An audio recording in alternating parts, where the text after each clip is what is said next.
Bien, tengan ustedes muy buenos días. Vamos a dar inicio al quinto bolo, que la clase lleva por título Electroterapia.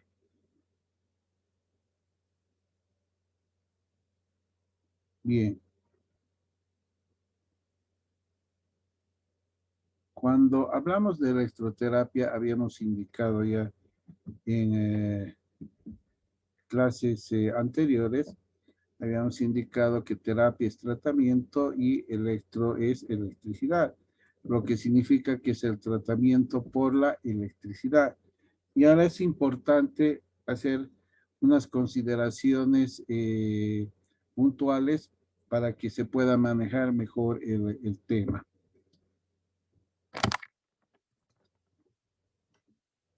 Bien. La electroterapia, como habíamos también indicado, es una disciplina que está dentro de lo que es la fisioterapia, ¿no? Habíamos indicado que la fisioterapia es el tratamiento por medio de medios físicos. Y cuando hablamos de electroterapia es el tratamiento a través de la electricidad o de la corriente, ¿no?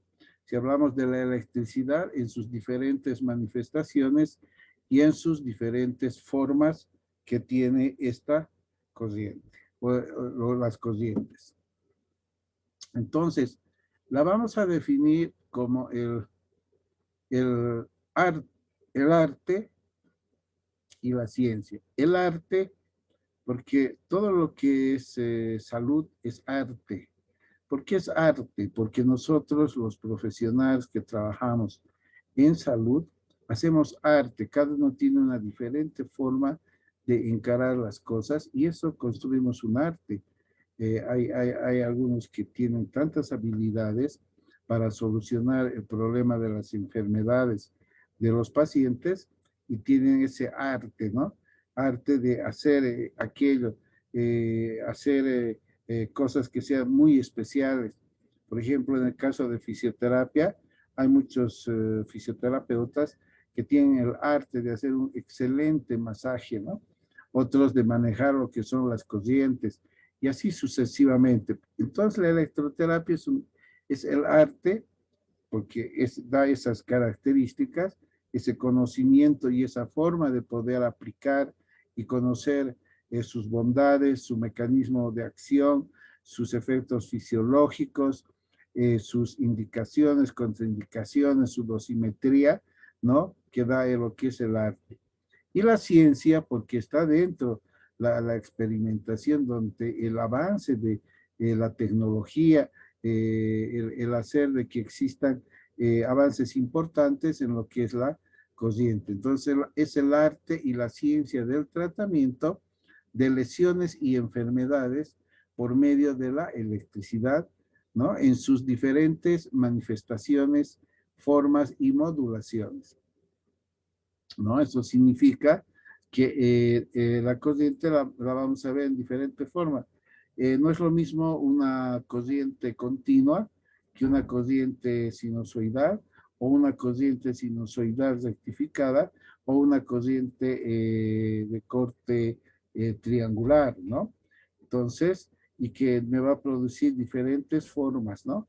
Diferentes manifestaciones a nivel del lugar donde se aplique esta corriente. Y todo esto es que van a ir a formar parte de la terapéutica médica porque está dentro del tratamiento que se puede aplicar a un determinado paciente, ¿no? ¿No? Y eso está englobado en lo que es la medicina física, ¿no? Todo lo que es medicina física es todo lo que se refiere a los medios físicos que se van a usar también, ¿no? Y que que es aplicada al organismo humano para el tratamiento de los trastornos neuromusculoesqueléticos, ¿no? Cuando hablamos de neuromusculoesqueléticos, me estoy refiriendo específicamente al músculo por su inervación y la actividad que tiene el músculo, ¿no? Y además también, así como de otros aparatos y sistemas que son accesibles para su aplicación. Sus principales efectos es que es antiinflamatorio. Y cuando hablamos de antiinflamatorio, más que todo la corriente va a ir a trabajar en todo lo que es dolor, va a disminuir el dolor, por eso se dice que es analgésico. También otro efecto antiinflamatorio que tiene las corrientes es que disminuyen el edema. No todas, no todas. Y eso es lo importante de ver cuál es la que me puede disminuir el edema en una determinada región.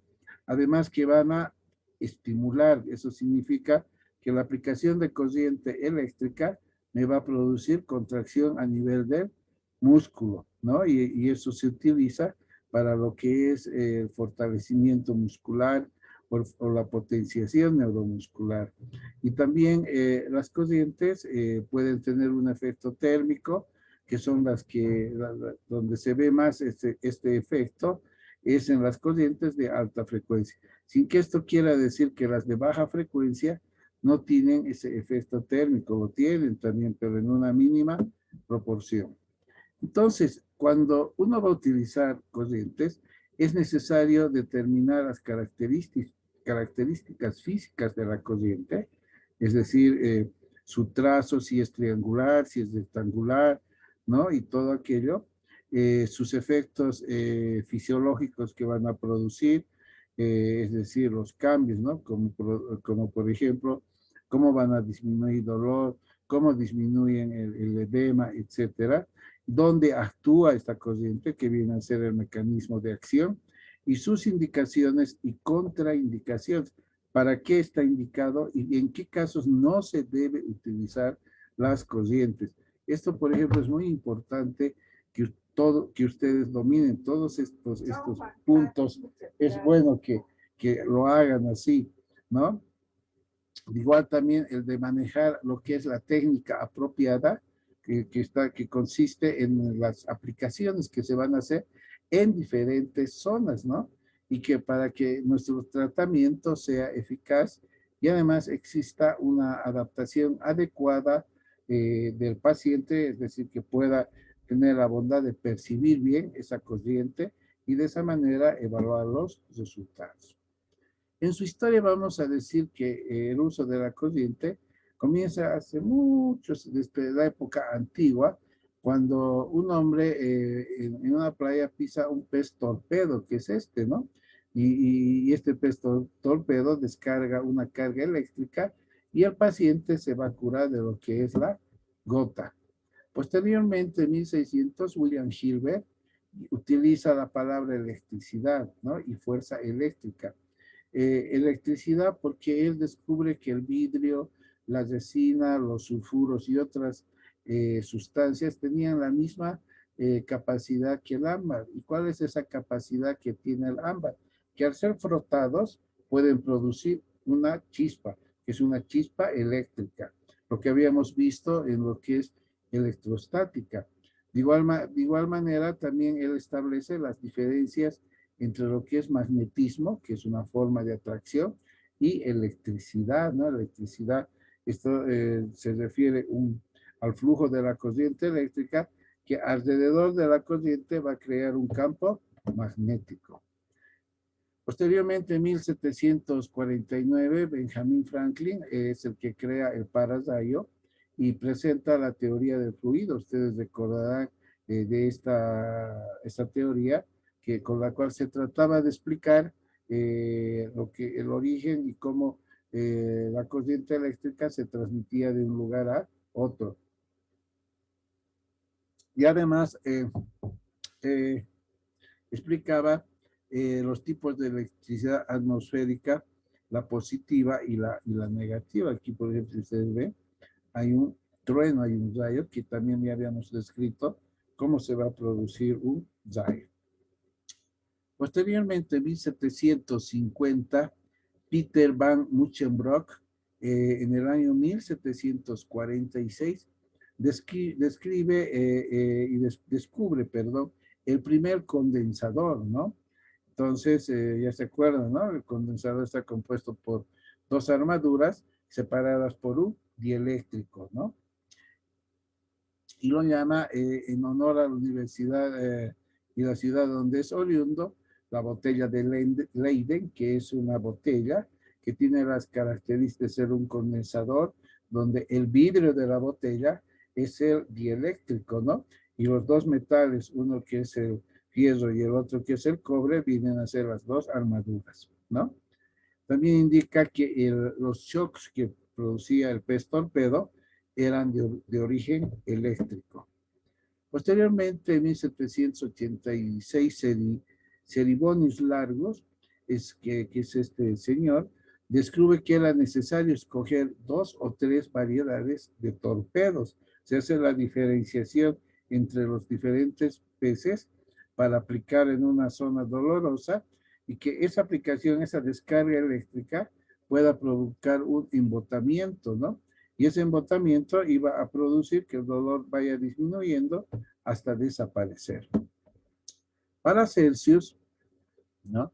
Encuentra que el magnetismo tenía ciertas propiedades terapéuticas para curar ciertas enfermedades, más que todo el campo magnético que está alrededor de un imán. Es el precursor de la homeopatía, ¿no? Pues aseguraba que lo parejo cura lo parejo, ¿no?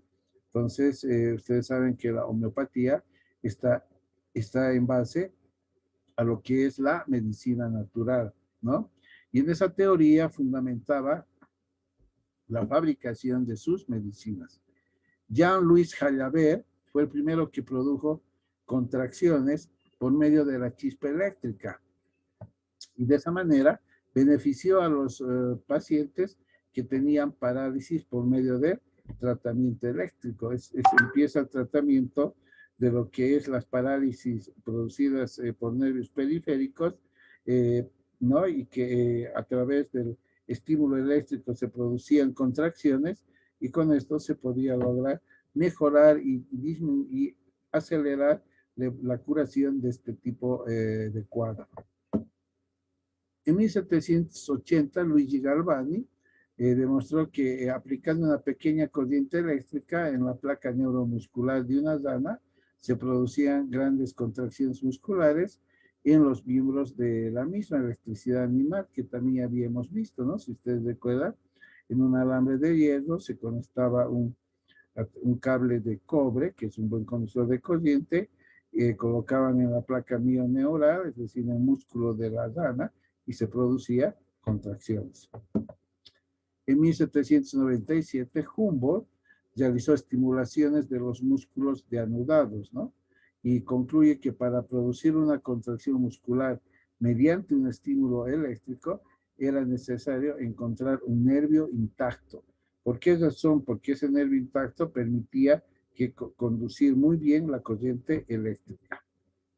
En 1800, Anastasio Volta, él ve que cuando dos discos metálicos separados por un conductor húmedo, pero unidos a un circuito exterior, logra por primera vez producir corriente eléctrica continua, y esto es lo que le llama la pila de Volta, ¿no? Y después de la pila de Volta viene la pila que hoy día la tenemos a nuestro alcance y que la usamos, ¿no? También Volta inventa el electróforo perpetuo, dispositivo que una vez que se encuentra cargado, electrifica otros objetos y que genera electricidad de tipo estático.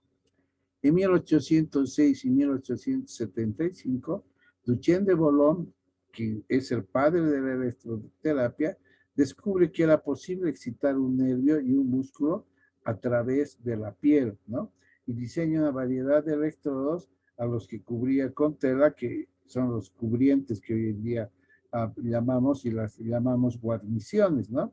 Y empieza a utilizar una corriente alterna. Aquí vemos su aplicación. Aquí está un algodón que empezó a usar como cubriente y aplicaba la corriente a través de la piel. Esto es una electroestimulación en un determinado punto motor. En 1817, Huy utiliza por primera vez la vibración ultrasónica del cristal de cuarzo en el tratamiento de afecciones musculares y esqueléticas, y él crea lo que viene a ser posteriormente el ultrasonido. En 1838 o 31, perdón, Miguel Faraday crea la teoría de la influencia electromagnética y descubre la inducción electromagnética. Faraday junto con Oester son los que Faraday indica que toda corriente eléctrica, al pasar la corriente eléctrica, alrededor se crea un campo magnético. Y Oester dice que de un campo magnético se va a producir corriente eléctrica, hechos que son evidenciables en este momento. En 1815 a 1865, Robert Remarque demostró que los puntos de elección para la estimulación de los músculos, ¿no? Que estos puntos, cuando yo estimulaba corriente eléctrica, podía producir contracción muscular, que después se tiene el denominativo de puntos motores y que los estamos utilizando actualmente, ¿no? Julius Altius en 1879 publica el primer trabajo sobre electrólisis, ¿no? Que abre la historia del uso de la electricidad para propósitos quirúrgicos, y ahí empieza a nacer lo que es el bisturí eléctrico, ¿no? Y hoy en día también hay procedimientos de electrólisis, que es la aplicación de corriente en una determinada zona para producir analgesia. En 1891, Bors-Raymond, ¿no? Fue el primero en registrar la contracción muscular en los músculos del brazo de un hombre, ¿no? Y este fue el inicio de lo que es la electromiografía. O sea, ¿qué es lo que pasaba, jóvenes?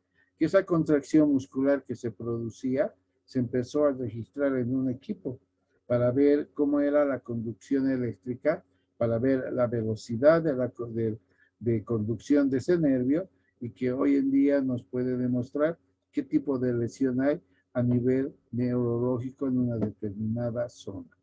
En 1896, Roth y Jackson Barr introdujo las corrientes de alta frecuencia a la terapéutica médica, ¿no?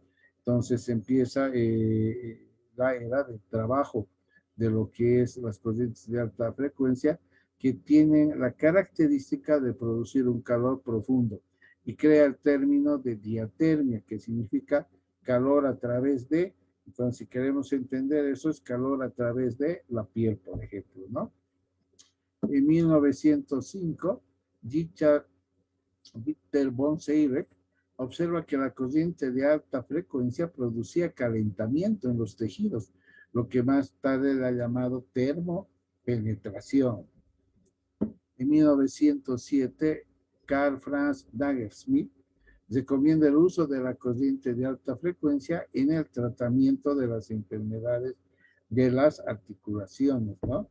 Entonces, ese es otro avance importante. En 1907, Eugene Louis Doyen descubre un método para detección del cáncer accesible por electrocoagulación, y desde entonces empieza a crearse la electrocirugía, que posteriormente ha alcanzado gran auge, porque el electrobisturí, aparte de producir cortes que no son muy profundos, pero que sí sirven para cortar, también sirve como electrocauterio para los pequeños vasos, ¿no? Y que son muy utilizables en la cirugía hoy en día. Entonces, es importante ver que hay tres tipos de corrientes que se clasifican y que están clasificados así por su frecuencia. Tenemos las corrientes de baja frecuencia, media frecuencia y de alta frecuencia. Las de corrientes de baja frecuencia son aquellas que abarcan hasta los 1000 hercios, ¿no? Y que pueden ser la corriente galvánica, que es la corriente pura, continua, ininterrumpido, rectangular, la farádica rectangular, la galvanofarádica, que es progresiva y modulada. También tenemos las vías dinámicas, TENS, y aquí nos estaría faltando la corriente de Travers también, ¿no? Y también las corrientes para galvanopalpación. Las corrientes de media frecuencia son aquellas que van desde 801 hercios hasta 20.000 hercios. Y ahí tenemos las corrientes interferenciales y las corrientes rusas, ¿no? Y también acá podríamos nombrar las corrientes australianas.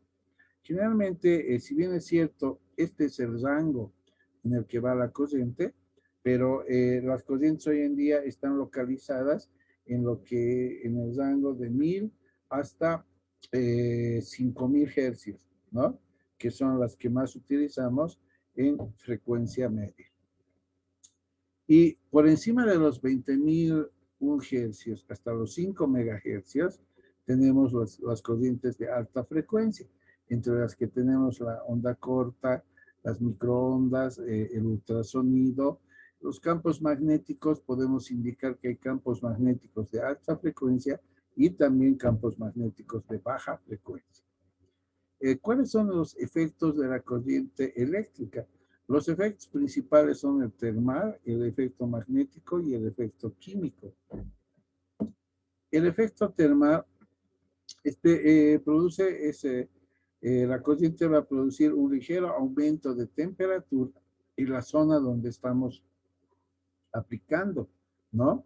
Si es una corriente de baja frecuencia, va a producir un efecto termal muy mínimo. La que produce un alto efecto termal son las corrientes de alta frecuencia, ¿no? Entonces, ese efecto termal, por ejemplo, aquí tenemos, este es un aplicador, es un electrodo capacitativo de que es una aplicación con onda corta, ¿no? Entonces, ustedes saben que el calor produce vasodilatación y al existir vasodilatación mejora el flujo sanguíneo, ¿no? Y al mejorar el flujo sanguíneo, las células van a tener mayor cantidad de nutrientes, va a mejorar la permeabilidad de la membrana celular, va a mejorar el metabolismo celular, así como también las sustancias de desecho van a ser eliminadas, ¿no? Aquí tenemos el ultrasonido. Aquí, ¿qué pasa con el ultrasonido? El ultrasonido es la aplicación de vibraciones mecánicas que producen un micromasaje. Pero estas vibraciones mecánicas, hay una transformación de la energía eléctrica que está viniendo por este cable y que está conectado al equipo a nivel del cabezal. Aquí hay un material que se llama piezoeléctrico, donde la energía eléctrica se va a transformar en energía mecánica y va a producir ese micromasaje. Entonces, pero este equipo, para producir esto, produce una corriente de alta frecuencia que viene por acá, que es más o menos de 1 megahertz hasta 3 megahercios, y que se transforma en energía mecánica, en ultrasonido, y que es aplicado a una determinada paciente, ¿no? También tenemos las corrientes galvánicas, que son corrientes de baja frecuencia, ¿no? Que sirven y son analgésicas y que hoy en día son más utilizadas para lo que es la iontoforesis, ¿no? Aquí tenemos a James Prescott Joule, en 1818, él es un físico británico que ha realizado importantes investigaciones eléctricas en referencia a la transformación de la energía y de las leyes que las rigen. Y él es el que ha determinado el equivalente mecánico del calor y ha creado la ley de Joule, ¿no? Donde calor es igual a la intensidad al cuadrado por la resistencia y por tiempo, ¿no? Entonces, vamos a repetir mucho esta fórmula. Además, aquí hay una constante, ¿no? Porque Joule es el que trabaja en todo lo que es producción de calor. Entonces, el efecto termal, repito ya, se produce más que todo en una buena cantidad por las corrientes de alta frecuencia. Sin que esto no quiera decir que las de baja frecuencia también van a producir un mínimo calor que a veces es imperceptible, ¿no? Pero que producen ese mínimo calor. El otro efecto, el magnético, ¿no? Sabemos que el magnetismo es una propiedad que tienen ciertas sustancias de producir acciones a distancia sobre otros cuerpos. Es decir, que cuando hay un campo magnético, ciertas sustancias van a ser atraídas, otras pueden ser repelidas, ¿no? El material básico de atracción es el magneto, que es esto, ¿no? Y esto es un electroimán, por ejemplo. ¿Por qué? Porque aquí está formado de una barra de hierro envuelto por un cable de cobre. Entonces, esto se llama electroimán, ¿no? Entonces, el efecto magnético está dado más que todo en un área que recibe el nombre de campo magnético. De ahí nace el nombre de terapia por campos magnéticos, ¿no? Por ejemplo, este es un imán y el paciente que está acá recibiendo esta aplicación está siendo aplicado por un campo electromagnético que está acá y que está produciendo sus efectos terapéuticos a ese nivel. Y es así que tenemos ciertos metales como el níquel, el cobalto y el cromo, que son materiales débilmente magnéticos, ¿no? Pero hay otros que tienen mayores propiedades magnéticas como el acero, que es un imán permanente, y el hierro dulce material que produce y es un imán temporal, ¿no? Tiene mayor forman un mayor campo electromagnético, ¿no? Pero esto no hay que dejar de lado que el acero recibe el nombre de imán permanente, mientras que el hierro dulce de imán temporal, ¿no? Entonces, tenemos algunos elementos como la magnetita, que es un imán temporal, y hay también porque son los imanes permanentes. Entonces, la corriente eléctrica es aquella que va a tener también propiedades magnéticas, denominado efectos magnéticos, porque en su paso va a crear un campo electromagnético que está alrededor. Oester descubre que la corriente eléctrica al pasar por un conductor desplaza la aguja magnética y crea un campo magnético. Faraday en 1831 demuestra que al alejar o acercar un imán es posible producir corriente eléctrica, lo que les había dicho anteriormente. Y entonces hay un generador que se crea, que es que es el dínamo, que consta de un alambre de cobre, que vamos a ver ahí, ¿no? Y que está enrollado a un electroimán, ¿no? Entonces, este generador recibe el nombre de dínamo porque va a generar corriente basado en un principio de electromagnetismo. El efecto químico es el paso de la corriente eléctrica a través de una solución electrolítica que produce una descomposición iónica, ¿no? Aquí tenemos dos electrodos, el ánodo y el cátodo. Aquí una solución electrolítica que es el cloruro de sodio. El sodio que tiene carga positiva viene a ser un cation. ¿Por qué? Porque va hacia el cátodo. Y el cloro que viene a ser un anión tiene carga negativa porque va hacia el ánodo, ¿no? Y esto también ya lo habíamos indicado anteriormente, ¿no? Lo que es un cation, lo que es un anión, que su nombre está en base a los electrodos a donde van a migrar, ya sea al cátodo o al ánodo. Entonces, entre los efectos químicos, la corriente eléctrica al pasar por una determinada sustancia va a producir lo que es la separación de iones. Estos iones van a migrar, ¿no?, hacia un determinado electrodo, y en ese electrodo, ya sea en el cátodo o en el ánodo, van a ir a formar nuevos compuestos porque se van a combinar con los iones que están tanto en el cátodo como en el ánodo y van a formar nuevos compuestos, ¿no? Entonces, hay importante decir la ley de electrofísica, ¿no? ¿En qué consiste la ley de electrofísica? Donde cargas iguales se repelen y cargas diferentes se van a atraer, ¿no? Por ejemplo, aquí, si está un ion negativo, va a repeler a este otro ion negativo, y este ion negativo va a ser atraído por un ion positivo, ¿no? Y puede suceder a la inversa también, ¿no? Entonces, esa descomposición química tiene ese principio que es lo de la ley electrofísica, ¿no? Entonces, ahí tenemos lo del cloro, ¿no?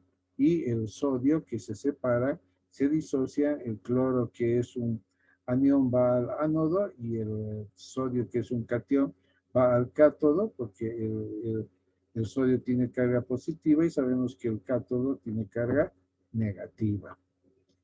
Entonces, los positivos reciben el nombre de cationes y los negativos aniones, lo que ya habíamos indicado anteriormente.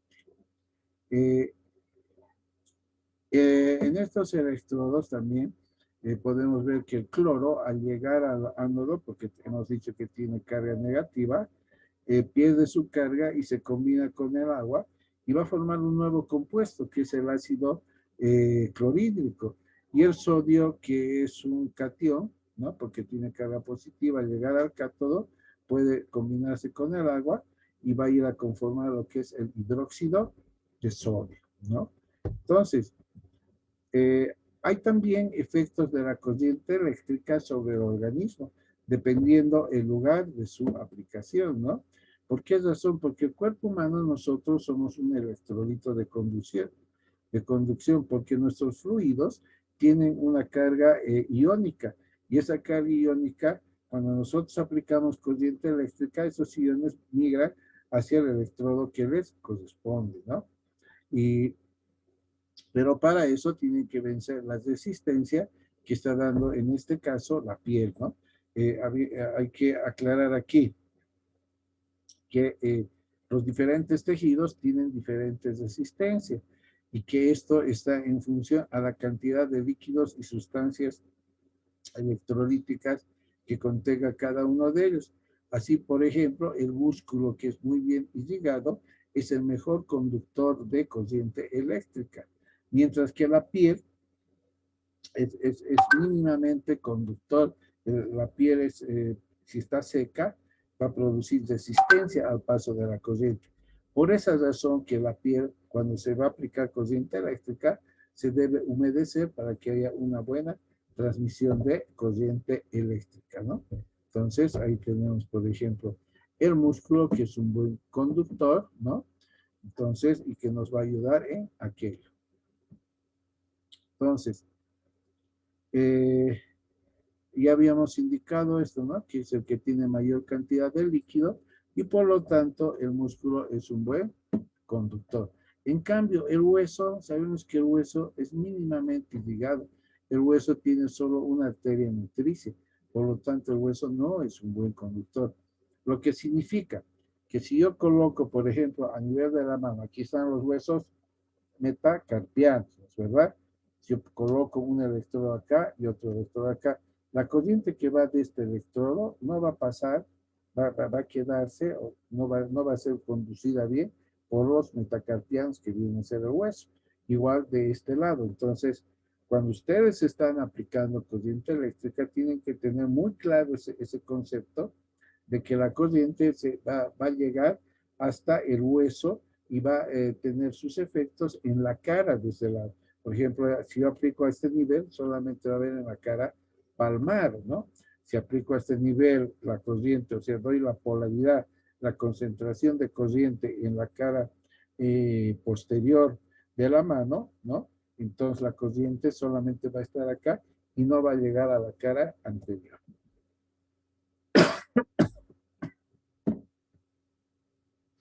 El vidrio también es lo mismo, ¿no? Pero si el vidrio está humedecido, como la piel húmeda, entonces la corriente se vuelve un buen, o la piel se vuelve un buen conductor de corriente eléctrica, ¿no? Esto pero tampoco es tan así, ¿no? Porque habíamos dicho que la piel seca no es un buen conductor. Pero como estamos indicando que para que la corriente sea muy bien conducida debemos humedecer, siempre las corrientes de baja y media frecuencia usan los cubrientes y los cubrientes deben ser mojados. No así con las corrientes de alta frecuencia. Por ejemplo, la onda corta, hay electrodos de goma que tienen unas esponjas, ¿no? Y que se ponen esas esponjas para que el calor que van a producir no llegue a quemar en esa zona. Entonces, por esa razón, es de que, cuidado, esas esponjas no se deben mojar cuando estoy utilizando corriente de alta frecuencia. Repito, cuando utilizo corriente de alta frecuencia, el cubriente, ¿no? Que cubre un electrodo de goma, por ejemplo, no debo mojar, ¿no? ¿Por qué no debo mojar? Alguien me dirá.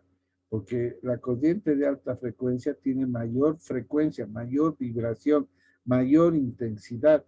Por lo tanto, a pesar que la piel no esté mojada, igual va a atravesar y va a producir calor. ¿De acuerdo? Entonces, eso tienen que tener en cuenta. Pero en cambio, las corrientes de baja y media frecuencia su cubriente, sí se debe mojar su guarnición. Ahora, hoy en día la tecnología ha avanzado y tenemos electrodos que van a tener un gel, ¿no? Entonces, ese gel ya va a reemplazar lo que vamos a mojar la guarnición, porque ya no tienen esa guarnición. Y por otro lado también, los últimos electrodos son los electrodos con silicona, donde el electrodo se pega a la piel y ya no hay necesidad de mojar nada, ¿no? Es una tecnología mucho más avanzada. Entonces, esto habíamos indicado ya aquello, ¿no? Entonces, ahora, basándonos en ese concepto, la corriente eléctrica va a seguir el trayecto de los tejidos, que son buenos conductores, ¿no? Porque va a fluir por ese lado, lo que significa que va a tener mejor efecto a nivel de los músculos y va a evitar los tejidos que tienen mayor resistencia. En conclusión, la corriente eléctrica en los tejidos va a producir lo que es los efectos primarios o físicos y los efectos secundarios o biológicos, ¿no? Los efectos primarios o físicos pueden ser efectos químicos o termales, ¿no? Tenemos efectos químicos o iónicos que donde las sustancias como los ácidos, sales, bases, que son electrolitos, ¿no? Pueden ser conducidos por una corriente eléctrica. Las sustancias las demás sustancias que no corresponden a los ácidos, sales y bases se consideran no electrolitos, ¿no? Entonces, como la corriente es conducida por los electrolitos, esa conducción de la corriente por estos electrolitos recibe el nombre de electrólisis, ¿no? Que es importante. La corriente galvánica directa va a producir disociación iónica y esa disociación iónica va a hacer que los iones migren hacia el electrodo que les corresponde, ¿no? Es decir, que van a atravesar los tejidos hasta tratar de ir hacia el otro electrodo. Eso se llama, este procedimiento se llama iontoforesis. Entonces, ¿qué es la iontoforesis? La iontoforesis es la aplicación de un medicamento que por acción de la corriente galvánica continua, en este caso, produce disociación iónica y esos iones van a ir a buscar el electrodo que le corresponde y en su paso van a causar los efectos del medicamento, ¿no? Que tiene, ¿no? Que eso lo vamos a explicar más adelante en lo que es la iontoforesis. Hay que aclarar también que no solamente la corriente galvánica es la que puede producir esa disociación iónica, puede producir las corrientes interferenciales, el TEIS, etc. Pero la corriente que es ideal para hacer este procedimiento es la galvánica continua. Por esa razón también la iontoforesis recibe el nombre de galvano-iontoforesis, ¿no? Ahora, existe la transportación de moléculas no disociadas como las proteínas y los coloides debido a la absorción de estas partículas por los iones eléctricos, ¿no? Y es importante tomar en cuenta que las moléculas cargadas positivamente, habíamos dicho, ¿no? Se van a desplazar hacia el cátodo que tiene carga negativa y por eso este procedimiento se llama cataforesis. Las moléculas con carga negativa, que son los aniones, se van a desplazar hacia el ánodo y por eso reciben el nombre de anaforesis. Entonces, en la electroforesis va a haber lo que es la anaforesis y la cataforesis, ¿no? Y ahora, es importante también que la corriente eléctrica va a hacer de que pueda pasar el líquido a través de una membrana con una carga eléctrica.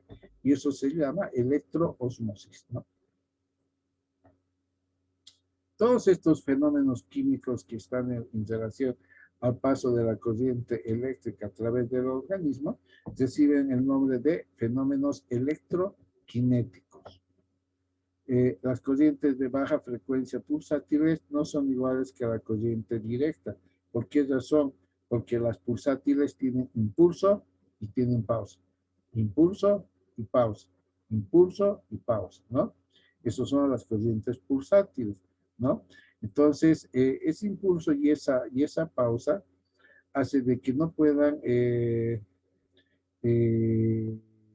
con, conducir bien la corriente, pero sí pueden concentrar iones en suficiente intensidad en el punto motor y de esa manera esa concentración iónica que producen en el punto motor va a producir lo que es la contracción muscular. Las corrientes de alta frecuencia no producen concentración iónica. ¿Por qué razón? Porque tienen una oscilación muy rápida, ¿no? Entonces, esa oscilación que es extremadamente rápida evita que haya esa concentración iónica, ¿no? Y más bien, como están oscilando los iones, va a haber frotamiento y ese frotamiento va a producir calor, ¿no?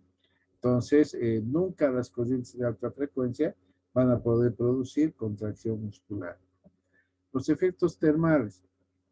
Entonces, habíamos dicho que la corriente eléctrica en su paso va a producir calor y las que producen mayor calor son las de alta frecuencia, mientras que las de baja frecuencia producen un mínimo calor. Hay un tercer efecto que es el efecto destructivo, que en ocasiones es propiamente químico, como el caso de la electrólisis, ¿no? Que se da por la corriente directa, o el producido por algunas corrientes de alta frecuencia, como sucede con el ultrasonido, ¿no? Eh, habíamos dicho que una corriente de alta frecuencia llega al cabezal del ultrasonido, allí hay un material piezoeléctrico y allá se produce la transformación de energía eléctrica en energía mecánica, que es el ultrasonido.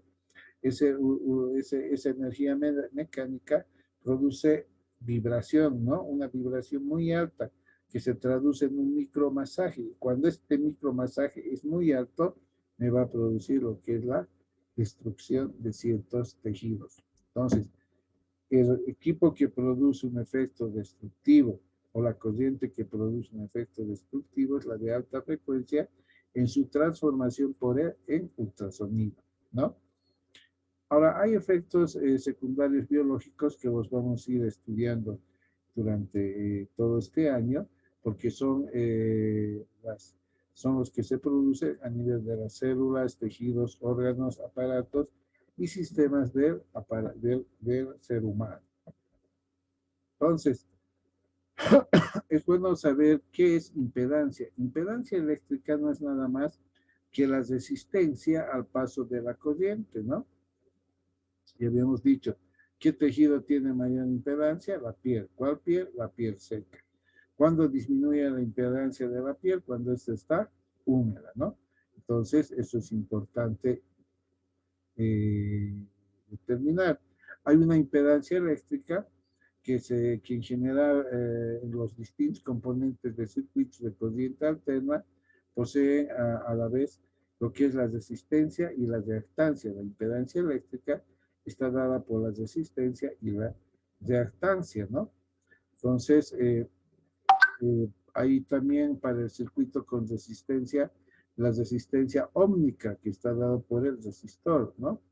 Y para el circuito de autoinducción se establece una reactancia inductiva. Entonces, ustedes están viendo, hay tres tipos de reactancia: la reactancia eléctrica, la reactancia ómnica y la reactancia inductiva, ¿no? Y podemos hablar de una cuarta, reactancia, la que se produce en un condensador y se obtiene la reactancia capacitativa. En conclusión, ante la presencia de un circuito de corriente alterna, de una resistencia, una inductancia y una capacitancia, se hace necesario introducir un nuevo parámetro representativo del comportamiento de los materiales frente a la corriente eléctrica alterna, que es la impedancia. Y esta impedancia se mide en ohmios, ¿no? Entonces, es importante este concepto. La materia viva se considera como un componente eléctrico pasivo que tiene un triple carácter, que va a ser un carácter resistido, un carácter capacitativo y un carácter inductivo. Cuando sabemos también, y es bueno indicar, que la impedancia cutánea es la que constituye el mayor obstáculo al paso de la corriente de baja frecuencia, ¿no? Y que va a ser variable dependiendo de diversos factores. ¿Cuáles son esos factores? La temperatura, ¿no? La humedad, ¿no? Cuando hay frío, por ejemplo, la piel se torna seca, entonces no va a haber una buena conducción. La humedad va a hacer que haya mejor conducción. El grosor, la piel gruesa, por ejemplo, en las personas de tercera edad, no va a hacer que se conduzca bien la corriente. El sudor, ¿no? Va a haber una disociación de cloruro de sodio porque el sudor contiene aquello y no se va a conducir bien la corriente. La superficie de los electrodos, si los electrodos, su superficie es arrugada, no va a haber una buena conducción, pero si es lisa, sí va a haber una buena conducción. En pacientes que son tendencia a tener ciertos grados de obesidad, no hay una buena conducción. La pilosidad, los vellos tampoco van a ser buenos conductores de corriente eléctrica, y eso uno debe saber para en su momento, si es muy hirsuto el paciente, es decir, tiene mucho vello, pues pedirle que se rasure ese lugar para que la aplicación sea mucho más eficiente. Entonces habíamos indicado que también se puede aplicar geles conductivos que a nivel de la superficie de los electrodos, que van a hacer que se conduzca en una mejor forma la corriente eléctrica, ¿no? Ahora es importante también ver el estado de los tejidos. Habíamos dicho que el estado vivo, un tejido vivo, va a conducir muy bien la corriente. Pero cuando los tejidos están muertos, ¿no? Se modifica la impedancia, ¿no? Porque las membranas que son los condensadores de material biológico, acuérdense, hemos dicho que en la célula, y eso sí pregunta del primer control, el citoplasma es una armadura, el espacio extracelular es otra armadura y la membrana celular es el dieléctrico, ¿no? Entonces, cuando en una persona que ha fallecido, ¿no? La membrana celular empieza a destruirse, por lo tanto ya no hay ese sistema condensador, y entonces el tejido va a mostrar una resistencia ómnica, lo que significa que no va a haber en un cadáver, no hay conducción de corriente eléctrica, porque no hay fluidos, no hay movimiento de fluidos, no hay movimiento iónico, y por lo tanto se produce una resistencia ómnica. Conclusiones. Vamos a indicar que la electroterapia es una forma de terapia que tiene avances agigantados y es lo que más se va a modificar, ¿no? Y cada día van evolucionando mucho más los descubrimientos en lo que es la electromedicina, ¿no? Y les deseo les agradezco por la atención. Cualquier duda lo vamos a solucionar en las clases prácticas. Muchas gracias y doy por finalizado esta clase.